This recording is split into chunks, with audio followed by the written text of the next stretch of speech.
What does progress feel like? We're building, or at least that is what we're told. We're talking about a new development agenda, about the economy, about jobs, about infrastructure, about manufacturing, investment and growth. And these things matter. Of course they do. We need an economy that grows. We need jobs for our young people. We need roads, hospitals, energy, technology, and infrastructure. We need to produce more, manufacture more, and trade more. But somewhere along the way, we seem to have decided that these are the only things worth talking about. Because whenever someone raises the lived experience of ordinary Kenyans, the response is almost automatic. The macros are good. Inflation is coming down. The shilling is stable. The economy is growing. And yes, these are important indicators. But there are other indicators too. And those are sometimes harder to measure, such as how safe do people feel? How much do they trust their leaders? Do young people believe they have a future? Can citizens speak freely without fear? Do people believe that when something terrible happens to them, the state will listen, investigate, and deliver justice? Do we feel that those who govern us actually see us? These questions are sometimes dismissed as the softer side of development. I disagree. They're not soft issues. They are, in fact, foundational issues.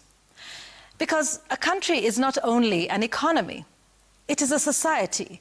And societies are built not only with money and infrastructure, but with trust, dignity, empathy, justice, and a sense that we belong to one another. Consider the atmosphere in which we are living. Over the past few years, we have witnessed protests, deaths, abductions, and enforced disappearances. Families have been left searching for answers. Young people have expressed deep frustration about their prospects and their place in this country. Somehow, we have become increasingly comfortable treating some of this as a problem that can be resolved with money or compensation. A person loses a loved one and there is a financial settlement. Someone is tortured or injured and there is a figure attached to their suffering. Someone disappears, money is offered to ease the consequences. But compensation is not the same thing as justice. There is a profound difference between saying, "This is what your suffering is worth," and saying, "We will find out what happened. We will find those responsible. We will hold them accountable, and we will make sure that this never happens again." The first may close a file. The second begins to restore trust. And I think sometimes that's what we have been missing. Empathy. Not sentimentality, not weakness, not some nice quality that leaders can display when the cameras are on. Empathy is the ability to stop and ask, what would this feel like if it were me? What would it feel like to lose a child? To disappear and leave a family wondering where you are? To graduate and find no opportunity? To protest because you feel that nobody is listening? To live with the fear that speaking your mind might have consequences?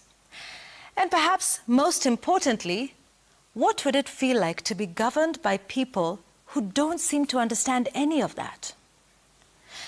Because leadership is not simply about speaking.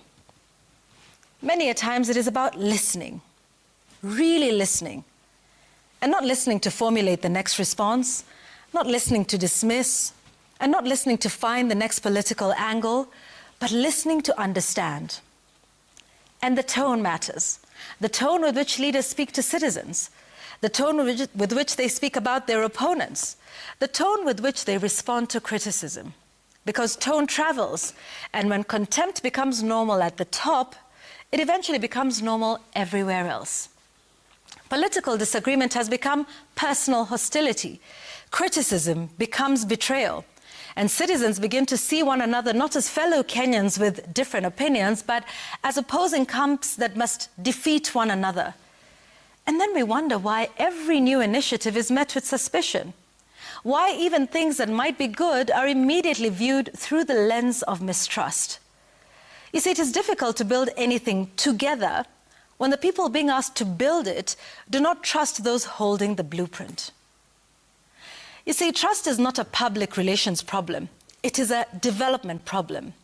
And that is why I worry when we talk about development as though the human being is merely the end point of an economic equation. We talk about GDP, inflation, debt, infrastructure, investment, jobs, all important.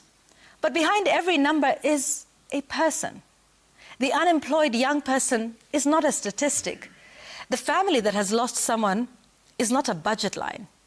The citizen who is afraid to speak is not a political inconvenience. And the person who has lost faith in government cannot simply be told that the macroeconomic indicators are improving. Because development ultimately has to answer one very simple question. Are people's lives getting better? Not simply on a spreadsheet, but in their homes, in their communities, in their sense of safety, in their dignity, in their hope. We should want the roads and we should want the jobs. It's all fair enough. We should also want investment, manufacturing, technology, and economic growth. We should want all those shiny things. But we should also want a country where people feel heard, where disagreement does not make you an enemy, where a grieving family receives justice and not merely a check, where a young person can look into the future and see possibility rather than hopelessness, and where leaders understand that governing people requires more than managing numbers. It requires understanding people. Because if all this development is ultimately supposed to improve human lives, then humanity cannot be the thing we leave out of the development plan. So perhaps as we embark on yet another grand development agenda, we should ask ourselves a question that does not appear on most economic dashboards. What does progress actually feel like? And perhaps the answer should be, it should feel like being seen. It should feel like being heard. It should feel like being safe. And it should feel like having hope. Because those things may not always shine, but they are the foundations upon which everything else is built. Document. Yes. And I heard the CS for finance saying, if you have good ideas, Yes. Bring them. just go to any government office, the shelf of treasury itself, pick any document and see how many good ideas are there. The first world hallmarks, this is by Professor Peter Nyang'nyong'o and the team, the working group on Kenya's transition to first world status. What they did was to actually list defining characteristics of a first world society. The first one is world-class education, skills and innovation. Number two, high incomes, high capital index, and high quality of life. Yeah. Number three, a capable and effective government providing functional basic services. Reliability of basic services, water, electricity, transport, and urban services. Why do we need a new document to assess number three? Because basically this should be an appraisal. How is government performing on provision of basic services, including water, electricity, transport, and urban services? And we need to go around the country to ask questions, to ask the public to tell us things about that. Go to the next one, which is integrity, professionalism, and dignified public service delivery, responsiveness and human dignity in health services, education, policing, and public administration. We don't need another document to do this, do we? Let's go to another one. High levels of formal employment, productivity, and economic security, creation of stable jobs, productive jobs, and predictable livelihoods. Here's my prediction. The listening tour by whoever will be appointed will be told a lot about create jobs. It's already in writing, you know, you don't need somebody else to emphasize it. Let's go to the next one. Rule of law, fairness and justice, equal application of rules, efficient courts, and consistent anti-corruption enforcement. What other document do we need for that to be a first world, to make these steps? Next is safety and security for all, reduction of crime, faster emergency response, and protection against economic shocks. Faster emergency response, we launched the ambulance service the other day. That's a good step. No need for another document. No need to form a committee to go around the country. Just launch some ambulance, get the response measures better. And lastly, poverty eradication, inclusive development, and equal opportunities. Of course, this is an ongoing conversation. But in terms of H, which is poverty eradication, inclusive development, the Constitution of Kenya 2010 then comes with the magic structure of devolution. And devolution was a product of a study of what was not working about our structures in the past, because of the problems that were especially related to the sessional paper number 10, which had restricted development to high potential areas. Devolution equalizer is supposed to be an equalizer. What if we audit devolution? How are we performing with devolution right now? Here is the risk, Yvonne, and this is my last point on this. We face the risk of having a national conversation that will go for a whole year and beyond without any action being rolled out. Because our problem with this journey to first world status is not the literature, it's not the blueprints, it's not the paperwork, it is the practice. It's the habits we wake up to every day. How efficient are our systems? And then there is the question of mindset.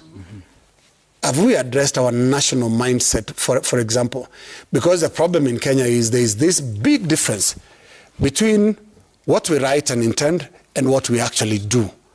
Even on simple things like rubbish collection, I had already illustrated earlier, things to do with chewing gum and all that.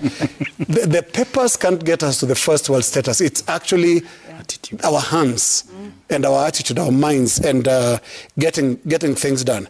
You know which country is actually going there without this avalanche of papers? Rwanda. Yeah. There were some interesting arrests today, Yvon.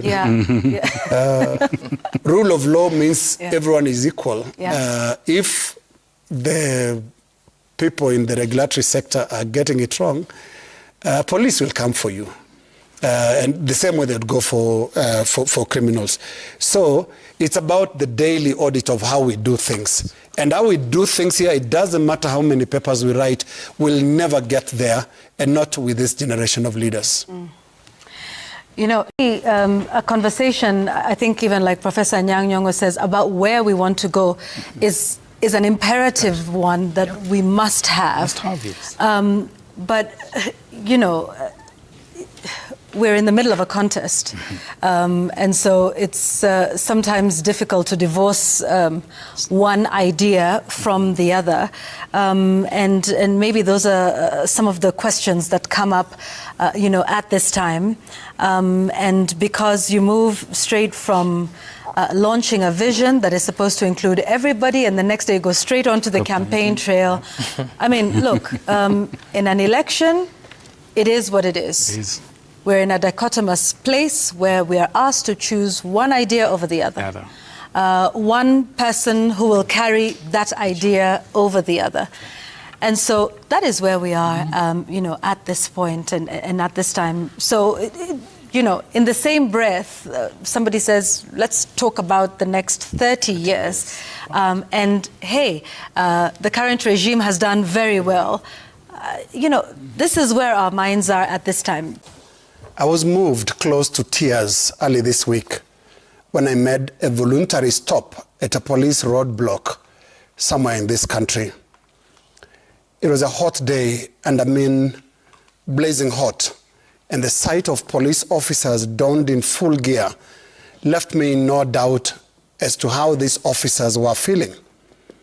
Yes, they're human too, like you and I, and they enjoy no preferential treatment from the weather and its elements. Now, it's not the heat that got my tear glands welling up. It is the physical condition of some of the police officers. I was particularly alarmed by the state of the uniforms they were wearing. Their uniforms were in a pathetic state. I could not tell the original color I could not tell the original color was some shade of blue. I could tell that it was actually some shade of blue. But I struggled to describe what the intended next color would be. From severely faded blue to hues of brown, black, and on to the ironed collars, a ridiculous suggestion of bright silver white. Against that atrocious uniform, a very personable police officer has proudly clutched his obviously better regarded AK-47 assault rifle. It looked new, and the strap was impressive, with an appearance of strength and durability. I thought, what a contrast.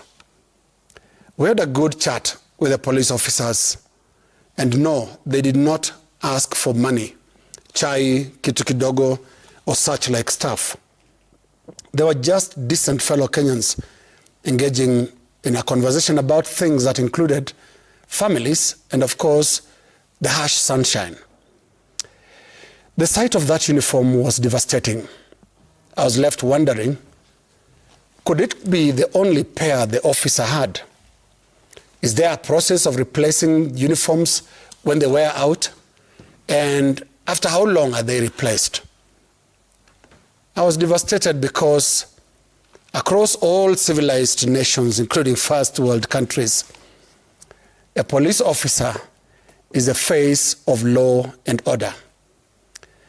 The badge on their beret and caps and their uniforms constitute items of high honor, earned through dedicated service to the country and to fellow countrymen.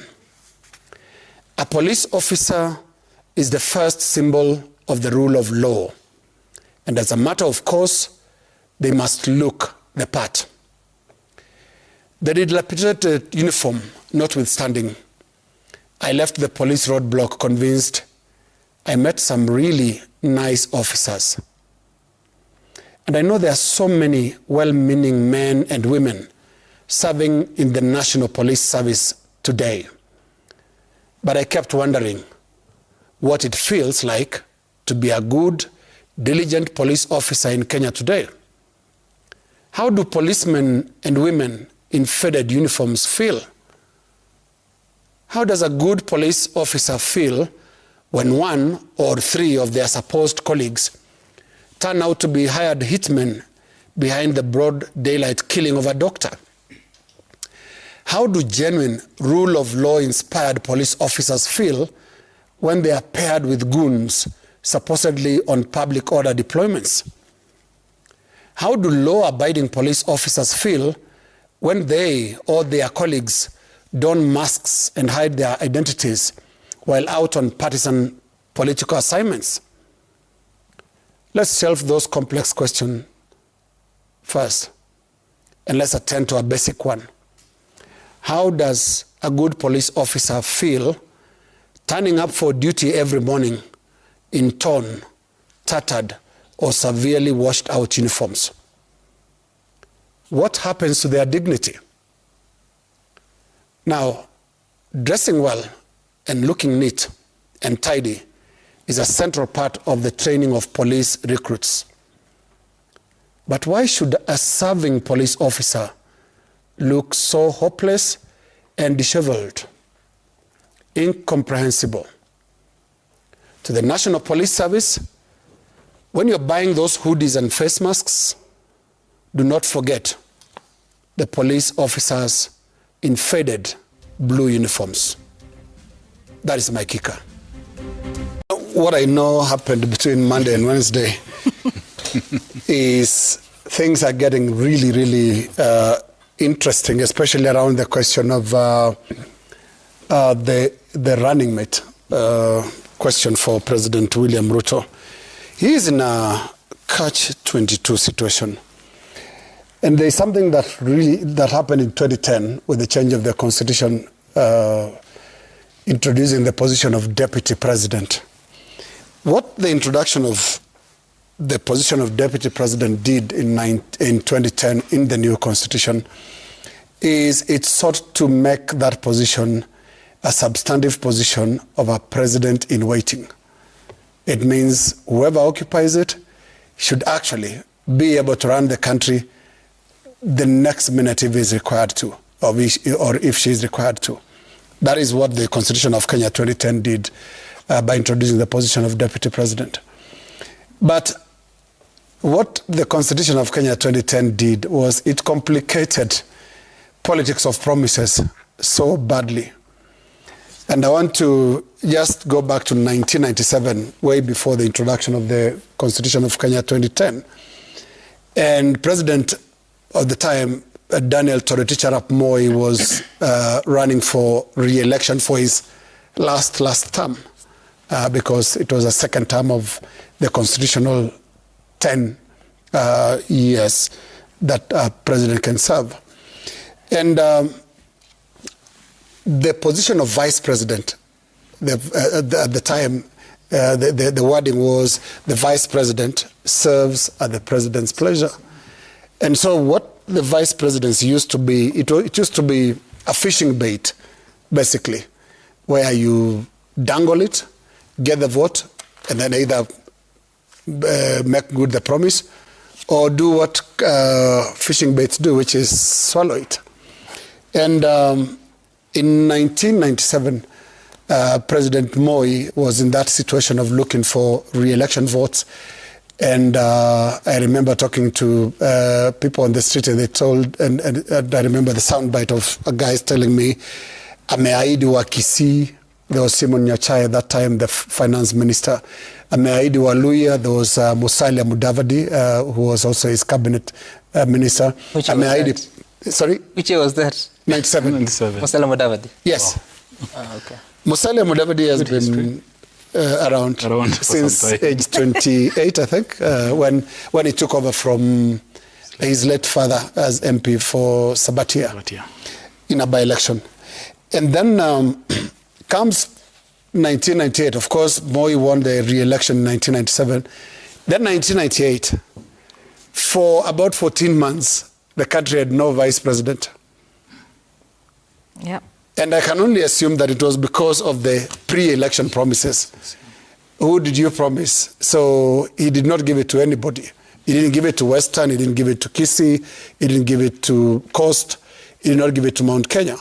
So we stayed as a country without a vice president for 14 months. And then one afternoon, he was somewhere in Limuru and near Ironi, and he said, kama vice president taongeza ugali kwa meza yako, nimeambia Saitoti aendelee. That was how random the position of vice president was. Now comes 2010 and it becomes a very difficult position to deal with, which is why we have Professor Kindiki there laying a stake in this, that he is, and what he is not saying in many words, is that he is the successor and rightful successor to President William Ruto.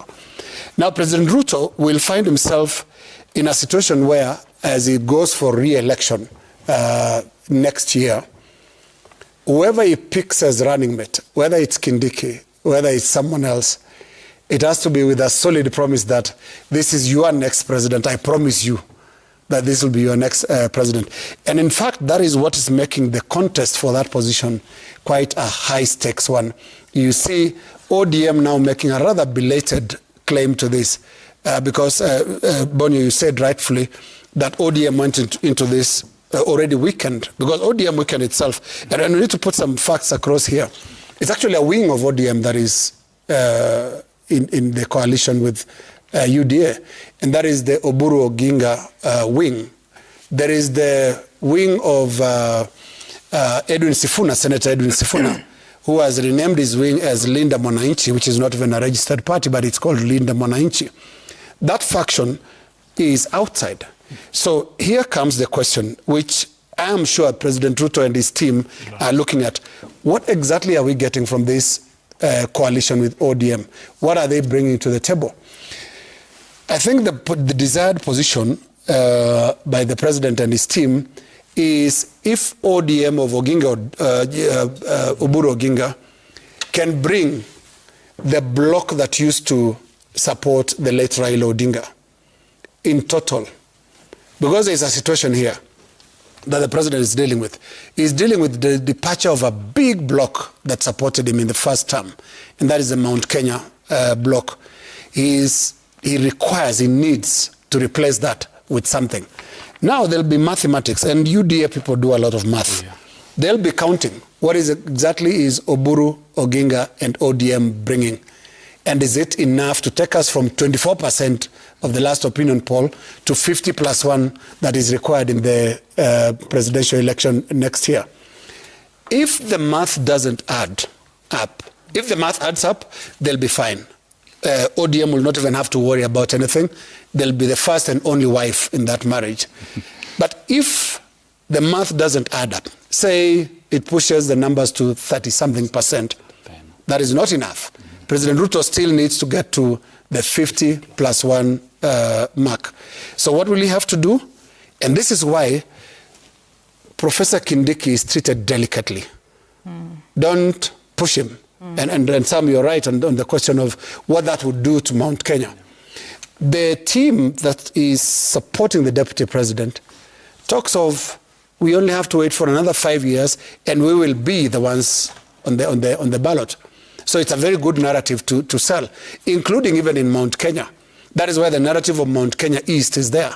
They're telling them, you know, the West has produced, is it 3 presidents? Yep. You've produced nothing. You've produced first running mate, and this is your big chance. So that narrative will be apt in the coming months, as Deputy President Kindiki fights for his slot as running mate. Now, but if the math then exists elsewhere, Bonyo, the issue of 50+1, coalition politics in this country are very contemptuous of boundaries. Don't be surprised to find they're called strange bedfellows together, just so that the 50+1 mark is achieved. And there's a point which Sam, you are raising about the youth and the optics and all that. What is happening right now, and we need to admit fairly, is the politics is being shaped along the traditional ethnic blocks. Yeah. That is how it's being played. And in my view, the bride of this election in terms of ethnic blocks is Western Kenya, is the Luhya bloc. So you're looking at whoever is looking like a big pool in Western Kenya becoming a very, very decisive person in how the next election will go. You'll see that the opposition will court the Western Kenya bloc, and President William Ruto, if the ODM math does not include the traditional base of Raila Odinga in Western Kenya, you must then talk to the right persons. And you know what that will lead you to? The Sifunas, the Natembeas, and I don't know what gap exists between President Ruto and Edwin Sifuna, for example. But ours, again, is a game of strange bedfellows, especially because of this nightmare imposed on our politicians by the 50+1 rule. Now, this week on My Sense, I look into the state of counties and what governments there might be missing in the aspiration to reach a developed country status. Last week, Parliament released a report that measured the fiscal performance of counties by the nature of budgetary implementation and commitment to developing the devolved units. What are recurring are the systemic weaknesses in performance of county governments in their duties. For the second year running, majority of the counties posted average performance, with 74% of the counties scoring a grade C. Only 3 counties scored 60% and above in fiscal performance, rated grade B, with none scoring an A. By the standards of the competency-based education grading system, none exceeded expectations. A few met expectations, while many are approaching expectations. Yet, some county governors have been basking in the glory of being ranked top 10. They see it as the pinnacle of excellence with a grade C. Some of those hailing their ranking performed dismally on county audits, meaning that their financial records were questioned by the Auditor General with no sufficient explanation given. They have not been paying off pending bills and have neglected development programs. And this here tells you a deeper story of the fiscal irresponsibility in county governments, where even the county assemblies have failed to correct through oversight. On the ground, counties continue to report poor services in the health sector, roads and infrastructure, and basic education schools. When asked, they cite inadequacy of resources. Yet, oftentimes, we have seen county governors dishing out money and Christmas bags to residents, dishing out money to members of county assemblies, especially when crucial decisions are desired. And we have seen perception shifting and residents saying that their governors are just keen on making deals. Some governors defend some of their development initiatives, like building mega hospitals in towns and villages. Only that beyond the brick and mortar, it has taken years before such facilities are equipped and health workers deployed. Instead, from time to time, we hear of health workers' strikes, demanding recognition of collective bargaining agreements or simple payment of their arrears. And here we are, a year to the next election. Those defending their seats are busy boosting their public appearance. Every little survey or opinion poll will be hyped as long as it has a ray of good light for the incumbent. In counties where the governor is serving their second term, there is less excitement as the end approaches. Yet, some are eyeing other political offices. A look into how Singapore moved from similar footing with Kenya in 1963 shows a stark contrast. In 6 decades, Singapore has managed to cut its infant mortality rate from 29 to just 2 children in every 1,000 born alive. While Kenya has made progress from 101 deaths to 34, we are yet to reach the level of Singapore in 1963. And it points to the basics: quality of healthcare. We live in a world where mothers still deliver at homes or away from hospitals. We live in a world where some pregnant women have no access to antenatal care, where some are delivered through traditional or local knowledge. Only that those villages hear that a county governor exists. Singapore's life expectancy is now 83. In Kenya, ours is 64, still lower than that of Singapore when we began in 1963, when it stood at 67. If we are to reach the Singaporean status, counties must, as a matter of urgency, do the right thing. Provision of basic services is simply a right that cannot wait. When county governors waste resources on non-priority initiatives just to make some money, failing to address what is most pressing to the people, it can only take a miracle for us to change the story. We cannot continue to spend billions of shillings of county resources, yet access to clean water, agriculture support, and basic health services remain a mirage. After 13 years of devolution, counties must not wait for the 60th anniversary to realize how behind we will be from Singapore. Kenyans cannot afford the luxury. That's my sense tonight. The countdown is on. Kenya's next general election is now less than a year away. On August 10, 2027, Kenyans will once again walk to the ballot to decide who should govern them, legislate for them, and represent their interest. And make no mistake, the political machinery is already running at full throttle. Politicians are crisscrossing the country, combing villages and hamlets for votes. Town centers are witnessing campaign convoys and political rallies. Social media is awash with posters, hashtags, slogans, and all manner of campaign materials. To a visitor arriving in Kenya today, you'd be forgiven for thinking that the polls are opening tomorrow morning. High octane, as we say in the newsroom. But beneath all this political activity is something that is deeply troubling.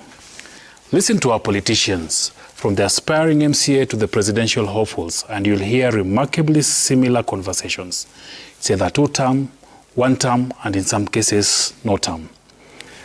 The slogans that have become the substance of our campaign. Sure, political messaging matters, and every politician needs a rallying call, and catchy ones too. However, Kenyans deserve much more than catchy phrases and clever political branding. The residents of Suguta Valley in Samburu North want to know what the person seeking to represent them in Nachola Ward will actually do once they're elected into office. Just like the good people of Ithirandu in Kiru Ward want to know what the person seeking to represent Mathioya constituency will do differently once they send them to Nairobi to legislate. We want to know whether our children will have better schools, if healthcare will improve, and the roads built will be maintained. Young people want to know if they will find jobs, just like farmers are asking if they'll get markets for their produce. On the other hand, businesses are asking if they will have an environment in which they can survive and grow. And perhaps most importantly, we want to know what you will do to grow the economy and put more money in our pockets. So dear aspirants, this is the conversation we should be having now. Tell us your plan, how you will create jobs, how you will attract investments. Tell us how you will support businesses, small businesses especially, and the millions of Kenyans who depend on them. Will you make government more efficient and ensure that every shilling collected from the taxpayers delivers the value? What about the ever-rising cost of living? Also, let us know how you'll do it. Break it down to the cost and the source of the funds, because in this country, we've been sold pie crust promises before. Some of you have been on a permanent campaign trail for the last 4 years. And what have we had? Insults instead of ideas, personal attacks instead of telling us about policies, political theatrics instead of economic solutions. Yes, foul language and political indecency have been for some of you the defining features of your campaign. Kenyans cannot afford another election reduced to personality contest and empty slogans. We have serious problems confronting us. Our economy needs growth, young people need jobs, businesses need an economy in which they can breathe, and families need relief from the high cost of living. These are the questions that aspirants must answer. Whether you want 1 term, 2 term, or 3 term is your business. But tell us what those terms will mean for us. What will be different if we give you our vote? What will you deliver that your predecessor did not? What problem will you solve? Because Kenyans should not be voting merely for the loudest politician or the best slogan or the most colorful campaign convoy. We should be voting for ideas. But we, the electorate, must also raise the bar. We should stop asking only who is your candidate and start asking what is the candidate's plan. Let us demand the manifestos, interrogate the numbers, and hold these aspirants to account. Because, like we all know, elections are not a beauty contest. It's an opportunity for us to choose the people who will determine the direction of our country and quality of our lives for the next 5 years. So dear aspirants, enough with the slogans, enough with the 1 term, 2 term. Tell us your terms. Kenyans are not looking for political noise. We're looking for answers. You can no longer sell us sura badala ya sera. We want sera, whatever term you are in. That's my bone to mind.